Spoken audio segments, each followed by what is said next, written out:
Usap-usapan online, isang banda, isang post, at isang kontrobersyang yumanig sa social media.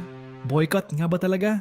Mainit na pinag-uusapan ngayon, online, ang kanselasyon ng Stardust Tour ng Cup of Joe sa Davao City at Cagayan de Oro matapos maiugnay sa kontrobersyal, umanong social media posts ng bokalistang si Jan Bernardino. Ayon sa opisyal na pahayag ng banda, dulot umano ito ng schedule conflicts at pagdalo nila sa isang international award show. Pero kasabay nito, umugong rin online ang samut-saring haka-haka. May ilan na nagsasabing bumaba umano ang ticket sales sa Mindanao. Habang may mga netizens, partikular na ilang Duterte supporters at Davaoenyo na nagpahayag ng pagkadismaya dahil sa umano'y mga patama ni Jan laban sa DDS. Dahil dito, mabilis na kumalat ang batikos, negatibong komento, at panawagang i-boycott ang banda. Pero sa likod ng ingay online, mas malalim na usapin ang nabubuo. Hanggang saan ang epekto ng politika sa musika?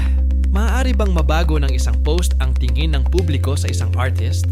At sapat na nga ba ang social media upang husgahan ang isang tao? Sa kabila ng lahat, hati pa rin ang opinyon ng publiko. May mga naniniwalang dapat managot ang public figures sa kanilang mga pahayag. Habang ang iba naman ay nagsasabing masyado nang mabilis ang paghusga ng mga tao online. Sa panahon ngayon, hindi na lang talento ang tinitingnan ng publiko, pati paniniwala, opinyon, at bawat kilos ng mga artist, sinusuri na rin.